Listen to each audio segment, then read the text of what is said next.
Admiral Han Sunmi stood at the observation deck of the Artemis platform, Earth's most advanced space station, hidden behind a shell of outdated technology and rusting panels. The deception was perfect. To any alien vessel scanning the station, it appeared as nothing more than a primitive orbital habitat, barely capable of maintaining life support. Behind this carefully crafted facade, however, lay quantum computers, gravitational manipulation systems, and weapons that could vaporize. A small moon. "Status report," Sunmi said, her voice calm despite the tension building in her chest. "The hegemony scout ships are maintaining their position just beyond Mars orbit, Admiral," replied Officer Cho, his fingers dancing across a holographic display that materialized from what appeared to be an ancient control panel. "Their scans continue to bounce off our deflection systems. As far as they can tell, we're just a bunch of monkeys who recently figured out how to leave our atmosphere." Sunmi nodded. For 300 years, humanity had maintained this elaborate charade. When alien civilizations first contacted Earth in 2089, humans made a collective decision that shocked many but proved prescient. They would hide their true capabilities. Earth scientists had already developed faster-than-light travel, perfected fusion energy, and created medical technology that could cure almost any disease. But the first contact revealed a harsh truth about the galaxy. Advanced species were often conquered or exploited by the hegemony, a coalition of the 7 oldest spacefaring races who controlled nearly 80% of known space. The conclave. "Meeting starts in 30 minutes, said Moon Jae, Sunmi's second-in-command. "They're waiting for your recommendation." Jae had been with Sunmi since their academy days, when they trained in underground facilities beneath the Antarctic ice sheet. Like many military officers, they had family histories intertwined with Earth's secret technological development. Moon's great-grandmother had helped design the first quantum shield generators that now protected every human settlement, visible and hidden alike. Sunmi turned from the observation window. "Let's not keep them waiting." The transit tube whisked them to the station's core, where 12 representatives from Earth's unified government sat around a circular table. The air felt heavy with anticipation. "Admiral," nodded President Kim, an elderly woman whose wrinkled face concealed one of the sharpest minds on the planet. "We've all reviewed the intercepted transmissions. Is there any chance we've misinterpreted their intentions?" Sunmi shook her head. "The hegemony plans to extract trillium from our oceans, a compound they believe exists only on Earth, due to our unique evolutionary path. Their harvesting method would destroy marine ecosystems and trigger catastrophic climate shifts. They've calculated acceptable human casualty rates at 40% of our population." A collective intake of breath filled the room. "And they believe we can't stop them," added Officer Park from Intelligence. The latest communication between the hegemony ships specifically mentioned Earth's quaint rocket technology and adorable attempts at defense satellites. The hegemony had good reason for their confidence. For centuries, humans had presented themselves as technological underachievers. When meeting alien delegates, they used clunky translation devices despite having developed perfect universal translators. Their official spacecraft burned chemical fuel even though anti-gravity propulsion systems powered them secretly. Human diplomats would marvel at alien medical technology, while Earth's hidden clinics were growing replacement organs from single cells. "We've maintained this deception for generations," said Dr. Lee, the oldest member of the conclave. "Our grandparents and their grandparents lived and died protecting our secret. If we reveal ourselves now, there's no going back." Sunmi activated a holographic display showing Earth's true defense capabilities. Hundreds of stealth ships positioned throughout the solar system appeared as glowing dots alongside weapons platforms disguised as asteroids and monitoring stations hidden inside moons. "The hegemony fleet approaching our system includes 37 harvester ships and 15 military escorts," Sunmi explained. "They expect token resistance at most. Based on their communications, they plan to begin oceanic extraction within 2 weeks." President Kim folded her hands. "Options? We maintain our cover and evacuate coastal populations secretly," said Defense Minister Bae. "We could save most people while preserving our strategic advantage." "And abandon our oceans?" asked Representative. Song from the Environmental Council. We're talking about the destruction of Earth's most vital ecosystems. Sunmi stepped forward. There's another option. We reveal a portion of our capabilities, just enough to make them reconsider. A warning shot. The room fell silent as Sunmi explained her plan. The Artemis platform carried a weapon called the Lightning Spear, a focused energy beam that could slice through hegemony shields like paper. They could demonstrate it against an uninhabited harvester ship while keeping their most advanced technologies hidden. The risk, she continued, is that once we show even a fraction of our true strength, the hegemony will reassess everything they think they know about us. The question becomes, do we show them just enough to make them back off, or do we reveal that humanity has been holding back all along? The debate lasted hours. Meanwhile, in orbit around Jupiter, Lieutenant Kang Ji-ho monitored his stealth fighter's sensors as 3 more hegemony warships entered the system. Unlike the primitive shuttles Earth officially acknowledged, Ji-ho's craft could outrun, outmaneuver, and outfight anything in the known galaxy. "More company arriving, Admiral," he reported through the quantum entanglement communicator that allowed instantaneous communication regardless of distance. "They're bringing heavy harvesting equipment." Sunmi received the message during a brief recess. She stared at the data, then made her decision. When the conclave reconvened, she spoke with quiet determination. "The hegemony believes us weak because we've allowed them to believe it. They plan to harvest our oceans and accept the deaths of billions as a reasonable cost. I recommend we show them exactly one thing, that Earth is not defenseless." President Kim studied her for a long moment. "You understand what this means? 3 centuries of caution, undone in a moment." "Perhaps," Sunmi replied, "it's time the galaxy learned that humanity's restraint was a choice, not a limitation." The vote was unanimous. As Sunmi returned to the command center, Officer Cho reported that the first hegemony ships had entered Earth orbit. "They're scanning our defenses and sending messages about our primitive shielding," he said with a slight smile. "Let them laugh a little longer," Sunmi replied, activating the fleet-wide communication system. "All ships, prepare to shed your disguises on my mark. The time for hiding is over." Throughout the solar system, humanity's hidden forces stood ready. Earth had warned the galaxy for the last time. Now they would show what humanity was truly capable of. The massive hegemony harvester ship, Eternal Bounty, led the fleet into Earth's orbit, its hull gleaming with the distinctive blue-green metal alloy that signified the Krell Federation's engineering. Captain Kim Tae-ho watched from the command center of Moonbase Artemis as 37 enormous vessels moved into position above Earth's oceans. To alien eyes, the moonbase appeared as nothing more than a collection of primitive habitats, pressurized, domes connected by tubes, solar panels haphazardly arranged across the lunar surface. "They're not even bothering with stealth," Tae-ho noted, his voice tight. "They're positioning directly over the Pacific." Lieutenant Park nodded beside him. "The hegemony vessel Swift Justice is broadcasting on all frequencies. They're not even encrypting their communications." A holographic screen appeared, showing a tall, thin alien with silvery skin and 4 arms. High Commander Drez of the hegemony, forces spoke in the clicking, whistling language of the Krell, automatically translated by Earth systems. "Attention, Earth inhabitants. Our harvest will begin in 6 planetary rotations. Evacuation of coastal settlements is advised but not required. The hegemony thanks you for your contribution to galactic prosperity." Tae-ho's jaw tightened. The casual arrogance was expected. The hegemony had been treating Earth as a backwater planet for centuries, never suspecting that humans had been building their forces in secret. "Signal from Admiral Sunmi," Park announced. "Operation Glass Shield is authorized." Tae-ho took a deep breath. 300 years of hiding would end today. "Acknowledge received," he replied. "Defense Fleet Artemis preparing to engage."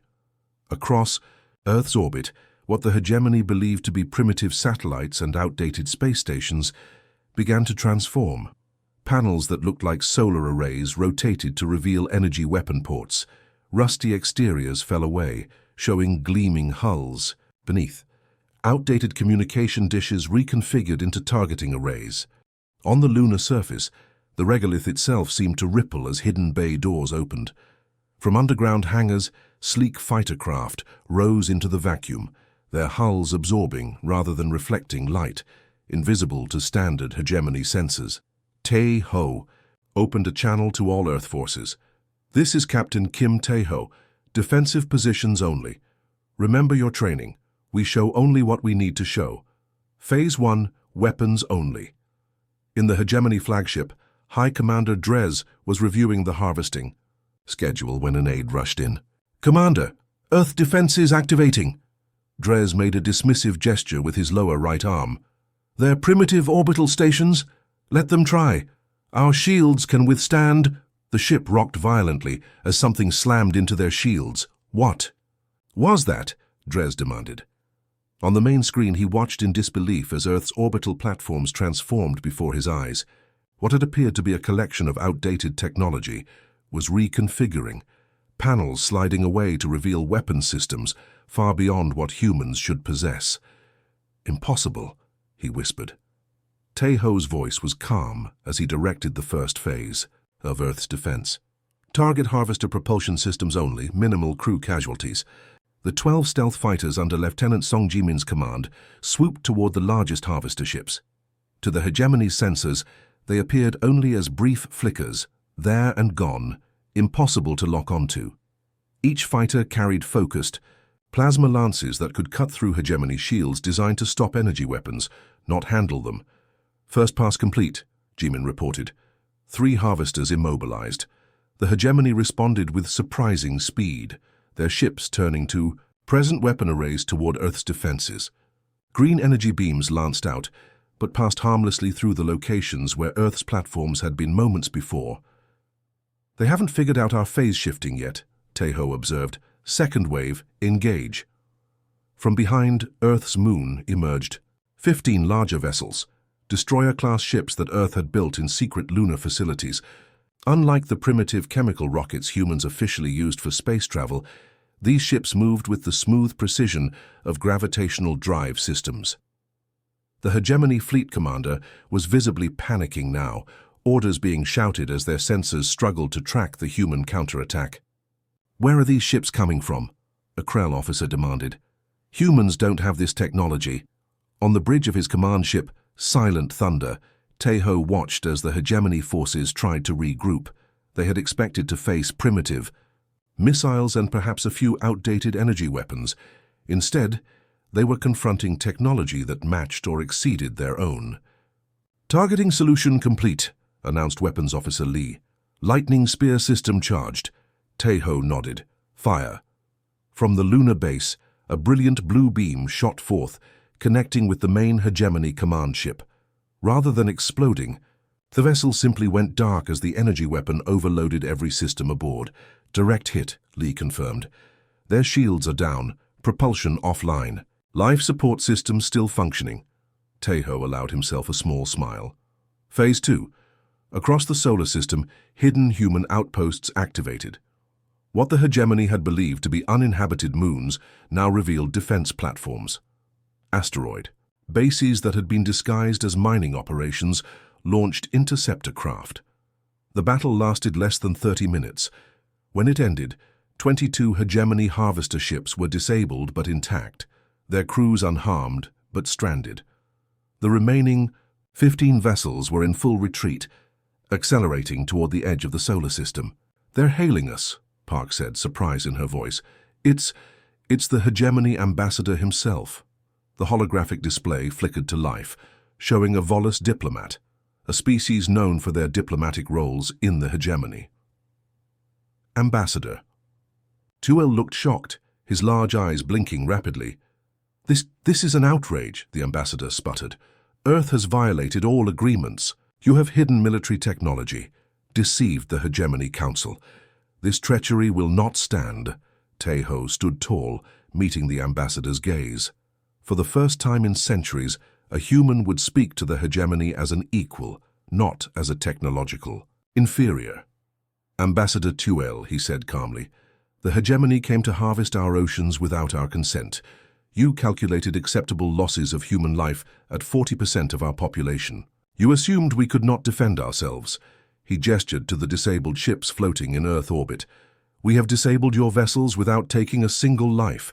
Your crews are unharmed. We will provide transportation for them to return to hegemony. Space. This changes nothing, Tuel insisted.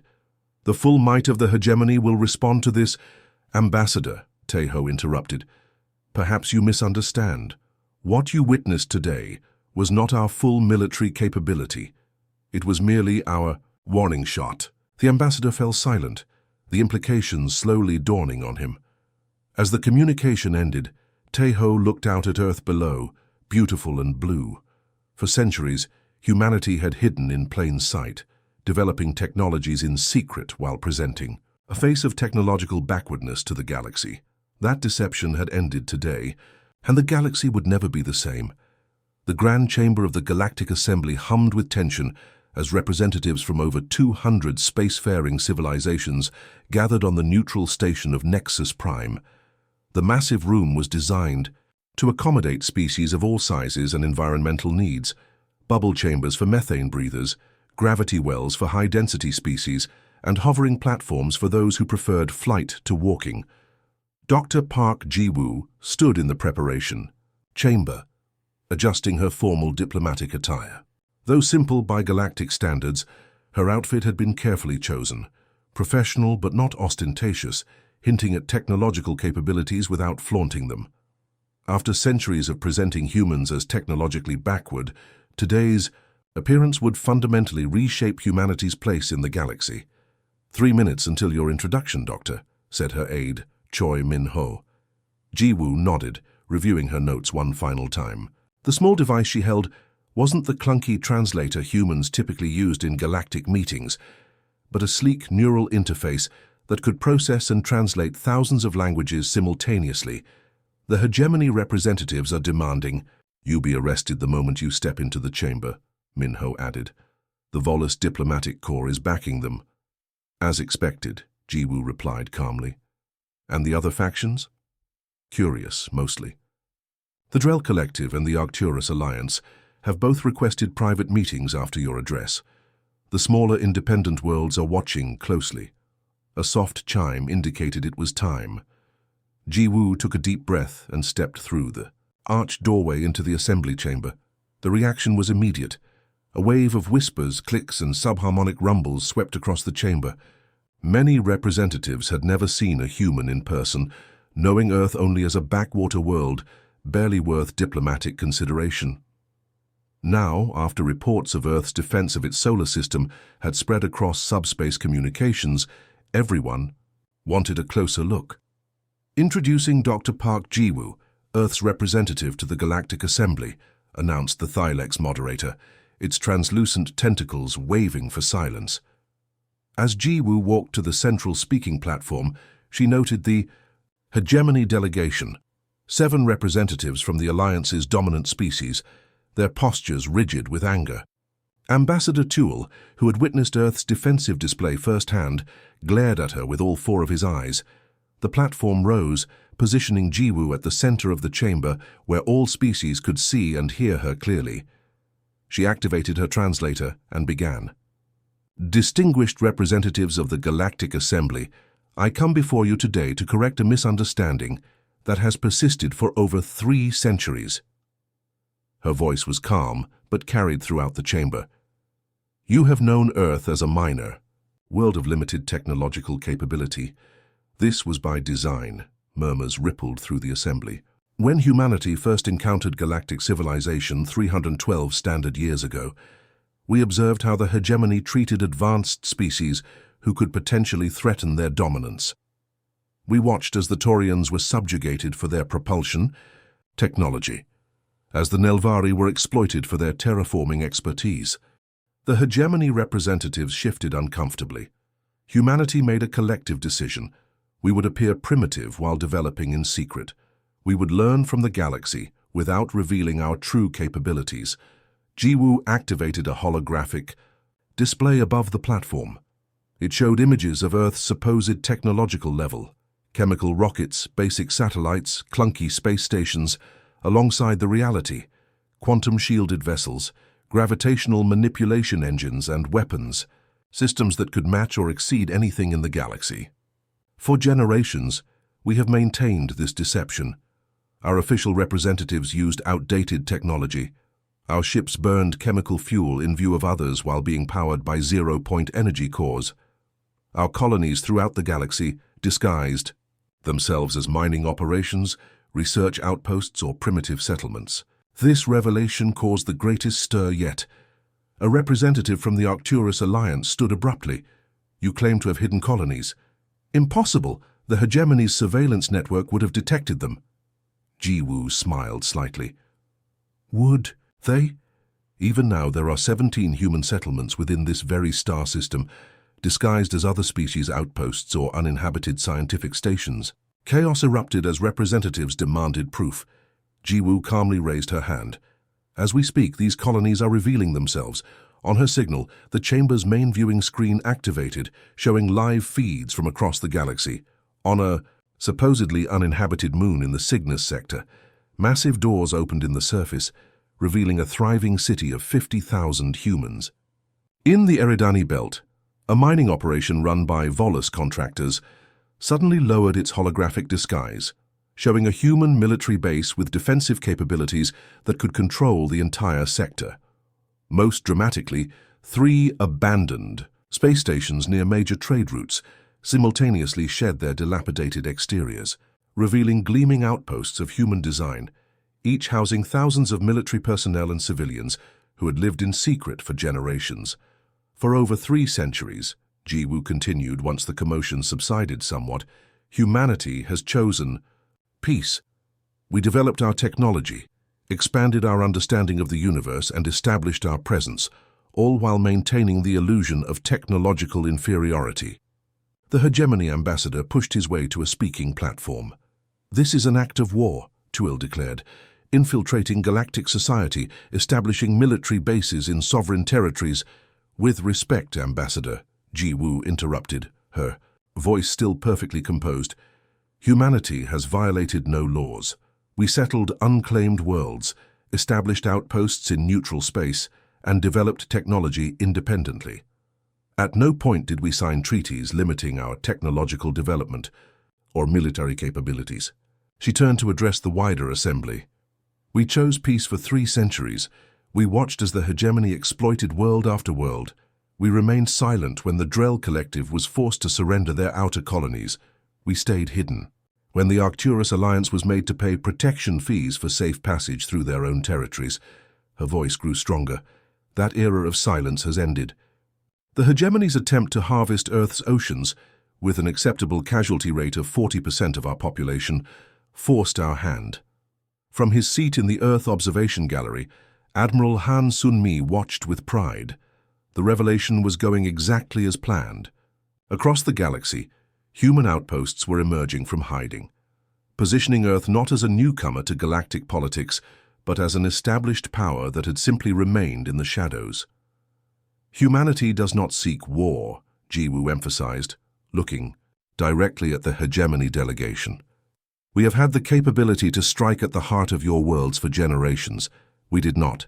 We seek only to live in peace, to trade fairly, and to defend what is ours." She displayed one final hologram, a map of human settlements throughout the galaxy, over 200 locations blinking into visibility. Many representatives gasped at the extent of human presence. "We reveal ourselves now not as conquerors, but as neighbors who will no longer be bullied or exploited. Earth extends an open hand to all peaceful species. To those with thoughts of dominance or exploitation," she paused, meeting the eyes of the hegemony representatives, "we extend this warning. We were holding back. Not anymore." As Jiwoo stepped down from the platform, the assembly erupted into chaotic discussion. Species that had never considered alliances with humans suddenly sought out Earth's representatives. Smaller worlds, long oppressed by the hegemony, saw potential protection in this newly revealed power. And throughout the galaxy, humans who had lived for generations in secret finally stepped into the light, revealing the true extent of humanity's reach among the stars. The massive hegemony warship, Eternal Dominance, emerged from hyperspace at the edge of the Sol system, followed by 300 vessels of varying sizes. The invasion fleet stretched across space like a metal constellation, weapon systems glowing with charged energy as they prepared to teach the upstart humans a lesson in galactic politics. Fleet Commander Grax stood on the command deck, his four arms crossed in confidence as he surveyed the tactical display. The humiliation the hegemony had suffered could not stand. The High Council had authorized the largest military action in 500 years, a force sufficient to subjugate a dozen worlds. All ships in formation, reported his second-in-command. Defense screens at maximum, weapon systems primed. Grax made a clicking sound of satisfaction. Begin the approach. Alert me when we detect the first signs of Earth's defenses. On Earth, in the underground command center beneath Mount Pektu, Commander Lee Hyun watched the invasion forces approach on a three-dimensional tactical display. Unlike the primitive monitoring systems Earth officially used, this command center featured technology that could track quantum fluctuations across light years. They've brought their entire third fleet, noted his tactical officer, Song Minji, plus reinforcements from their Orion arm strongholds. Lee nodded calmly. Just as we predicted. Are our systems in place? Yes, Commander. Dimensional field generators are active but undetected. The hegemony ships are proceeding exactly as expected. Lee touched his communications panel. All Earth. Defense forces, this is Commander Lee. Phase 1 is active, maintain stealth protocols. Remember our primary directive, minimal loss of life. Throughout the solar system, hidden defense platforms powered up. Unlike the limited weapons Earth had revealed during the first confrontation, these were the true extent of human military technology, systems developed over centuries in absolute secrecy. The hegemony fleet moved past Neptune's orbit, their sensors scanning for Earth's defenses. They detected nothing unusual, just the same level of technology the humans had revealed in their first clash. This is disappointing, Grax remarked to his bridge officers. I expected more resistance after their initial show of force. Perhaps that was all they had. His tactical officer seemed less certain. Commander, something feels wrong. Our deep scans are showing unusual quantum fluctuations throughout the system. Sensor malfunction, Grax dismissed. The humans are primitives, who got lucky once. His words cut off as every ship in the hegemony fleet suddenly lost power simultaneously. Weapon systems, shields, propulsion, even life support backups, all went dark in an instant.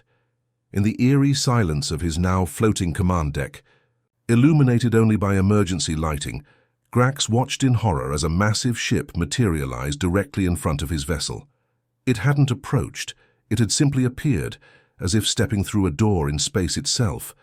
The vessel was unlike anything he'd ever seen. Sleek, almost organic in design, with no visible weapons or propulsion systems. It was simply there, impossibly large and silent. Lee Hyun stood on the bridge of the Silent Guardian, Earth's flagship and the most advanced vessel humans had ever built. Unlike conventional starships that traveled through space, the Guardian moved by folding space-time itself, a technology based on principles the hegemony scientists had dismissed as theoretical impossibilities. All hegemony vessels have been neutralized by the dimensional dampening field, reported Officer Park. Their crews are unharmed, but unable to operate any systems. Lee nodded. Open a channel to their command ship. On the floating bridge of Ice, the Eternal Dominance, a holographic projection appeared before Grax, a human in a simple uniform standing with quiet confidence. Fleet Commander Grax, Lee began without preamble, your ships have been temporarily disabled. Your crews are safe, but you are unable to continue your attack. I am Commander Lee Hyun of Earth Defense Forces. Grax snarled. Whatever trick you've played, human, it won't save you. The hegemony will... You misunderstand, Lee interrupted. This is not a negotiation. I'm informing you of what happens next. The holographic display shifted to show a live feed of 50 Earth vessels appearing near key hegemony military installations across 3 sectors of space. While you were gathering your invasion fleet, Lee continued, we positioned our forces throughout hegemony space. In approximately 4 minutes, each of your major military bases will be neutralized. No civilians will be harmed, no worlds will be damaged, only your ability to wage war will be removed. Grax stared in disbelief. Impossible. Our detection networks would have— Your detection networks scan for ships moving through space, Lee explained. Ours don't move through space. They move space itself. Throughout hegemony territory, the scene repeated with mechanical precision. Earth vessels appeared without warning beside orbital defense platforms, planetary shield generators, and military command centers. In each location, focused dimensional fields disabled all technology before the defenders could respond. On the hegemony homeworld of Krell Prime, citizens watched in shock as their vaunted orbital defense grid simply went dark. Minutes later, human ships appeared in the sky, not firing weapons but simply hovering in formation, a silent demonstration of power.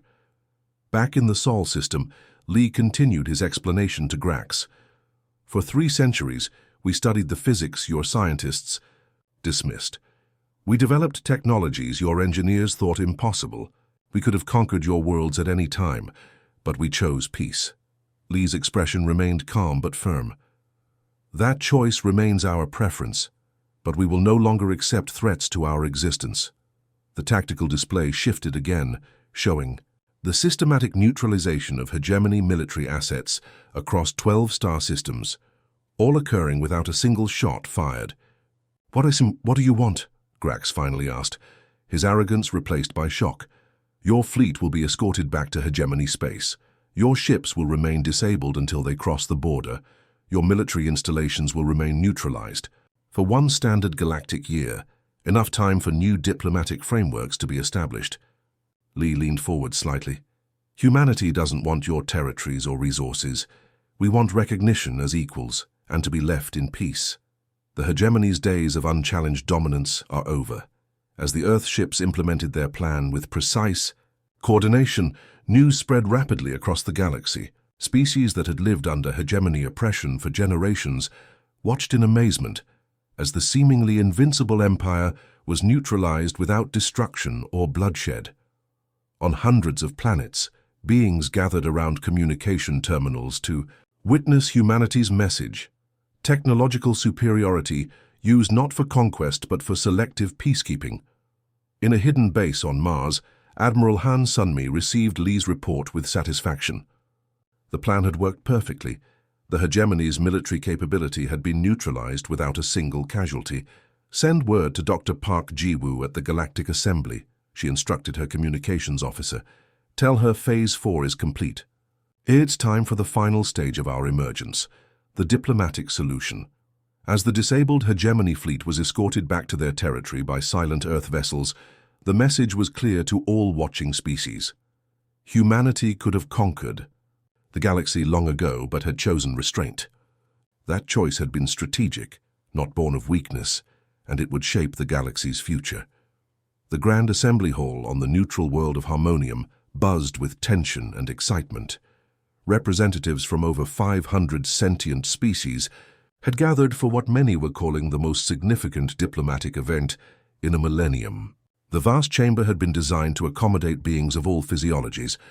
Aquatic species floated in suspended water spheres, methane breathers occupied sealed environments, and silicon-based life forms rested on heated platforms. General. Kang Kunji stood quietly backstage, reviewing her notes one final time. Unlike previous human representatives, who had maintained the facade of technological backwardness, she wore a uniform that subtly incorporated advanced materials and technology. The translucent display floating before her eyes showed the faces of her advisory team back on Earth. President Kim, Admiral Sunmi, and Dr. Park Ji-woo among them. The hegemony delegation has arrived, reported her aide, Lieutenant Yoon. They've been stripped of diplomatic privileges, but allowed observer status. Yoonji nodded. And the coalition representatives? Seated in the front section. 42 worlds have already signed preliminary agreements. A soft chime indicated it was time. Yoonji took a deep breath and stepped onto the raised platform. Unlike previous human diplomats who had appeared humble or even apologetic on the galactic stage, she carried herself with quiet confidence. The massive assembly fell silent as she approached the central podium. Even species that communicated, primarily through chemical signals or electromagnetic pulses, had turned their attention to the human general. "Distinguished representatives," she began, her voice carried and translated across the chamber by technology far beyond what humans had previously displayed, "I come before you today not to declare Earth's dominance, but to offer a new path forward." Behind her, a holographic display activated, showing real-time images from across the galaxy. Hegemony military bases, now under neutral monitoring, former client worlds establishing independent governments, and human ships positioned as peacekeepers along contested borders. For 3 centuries, humanity observed the galactic power structure. We watched as the hegemony exploited developing worlds, controlled resource distribution, and suppressed technological innovation that might threaten their dominance. The hegemony representatives shifted uncomfortably in their observation box. We chose to hide our true capabilities, not out of fear, but because we recognized a fundamental truth. Power that is used only for domination ultimately fails. Hyunji gestured, and the display shifted to show Earth's hidden outposts throughout the galaxy, revealing themselves, research stations, colonies, and monitoring posts that had operated in secret for generations. Humanity could have conquered dozens of worlds. We did not. We could have monopolized technological advances. We did not. Instead, we developed in secret, waiting for the right moment to help create a more balanced galactic community. A murmur swept through the assembly. "Today I am authorized to announce Earth's galactic directive, our vision for the future." She touched a control on the podium, and a new set of images appeared, showing technological wonders that even the most advanced species found breathtaking. First, Earth will share medical technology that can cure diseases previously thought untreatable. The display showed nanomedicine facilities already being established on worlds that had suffered under hegemony restrictions. These advances will be distributed equally, regardless of a world's political alignment or economic status. The representatives from the medical worlds of the Andromeda sector leaned forward in visible interest. Second, we will introduce energy, systems that operate on principles many thought impossible. The display shifted to show a small device, no larger than a storage container, powering an entire city on a formerly energy-poor world. Clean, sustainable power that will free developing worlds from resource dependency.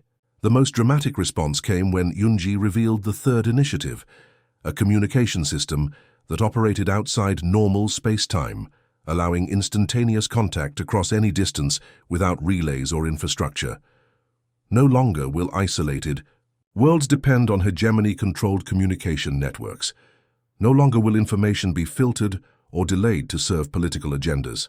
As she spoke, similar announcements were being made simultaneously on thousands of worlds. Human representatives who had lived for generations in disguise were revealing themselves and offering technological partnerships to their host planets. "Some of you fear that Earth is simply replacing one empire with another," Yunji acknowledged. "Your concern is understandable, but unlike the hegemony, we seek no tributes, no subjugation, no control of your resources or governance." She paused, looking directly at the hegemony observers. "We seek only to establish balance. Any world that threatens that balance, including Earth, will be held accountable by a council representing all sentient species." From his position among the delegates, the Volus ambassador Twell, who had once threatened Earth with the hegemony's vengeance, watched with a mixture of awe and resignation. In just weeks, the galactic power structure he had known his entire life had been completely transformed. "The true measure of advancement is not weaponry or territory," Yunji continued. "It is the wisdom to know when not to use power. For centuries, humanity demonstrated that wisdom through patience and restraint." She gestured to the display which now showed Earthships helping evacuate civilians from a planet suffering environmental collapse, a world the hegemony had abandoned when its resources were depleted. Our restraint was not weakness. It was strategic compassion, the understanding that true strength comes from lifting others, not dominating them. Throughout the assembly hall, representatives who had feared human retaliation for past slights or dismissals found themselves instead being offered partnerships. Species that had struggled under hegemony resource quotas were being shown technologies that would free them from dependency. Earth does not seek to be the galaxy's ruler, Yunji said firmly. We aspire only to be its guardian when necessary, its partner always, and its conscience when power threatens to corrupt. As she concluded her address, a wave of approval swept through the assembly. Representatives from worlds long oppressed by the hegemony rose in standing ovation. Even species traditionally allied with the hegemony found themselves acknowledging the wisdom of Earth's approach. In the following days, the galaxy began a remarkable transformation. The hegemony's forced tributes ended. Restricted technologies became widely available. Worlds that had been enemies for generations found themselves cooperating on humanitarian projects coordinated by human advisors. On the observation deck of her ship orbiting Harmonium, Hyunji stood with Admiral Sunmi, watching shuttles depart with representatives returning to their homeworlds. "Do you think it will last?" Sunmi asked quietly. Hyunji smiled. "Nothing lasts forever, but we've given the galaxy something it hasn't had in millennia, the chance to evolve without domination. 300 years of waiting," Sunmi mused. "Was it worth it?" Below them, on the planet's surface, representatives from 20 formerly hostile species were signing mutual aid agreements. Children from worlds that had once been enemies played together in Harmonium's famous floating gardens. "Look at them," Hyunji said, gesturing to the peaceful scene. "We could have conquered, instead we connected. That will always be worth the wait." As her ship prepared to return to Earth, transmissions arrived from across the galaxy. Worlds large and small expressing gratitude not for Earth's military might, but for its patience, its foresight, and its compassion. A new era had begun, not under humanity's rule, but under its guardianship. The galaxy had learned that true power lay not in domination, but in strategic restraint, and that the greatest strength was the wisdom to know when not to use it. The Andy.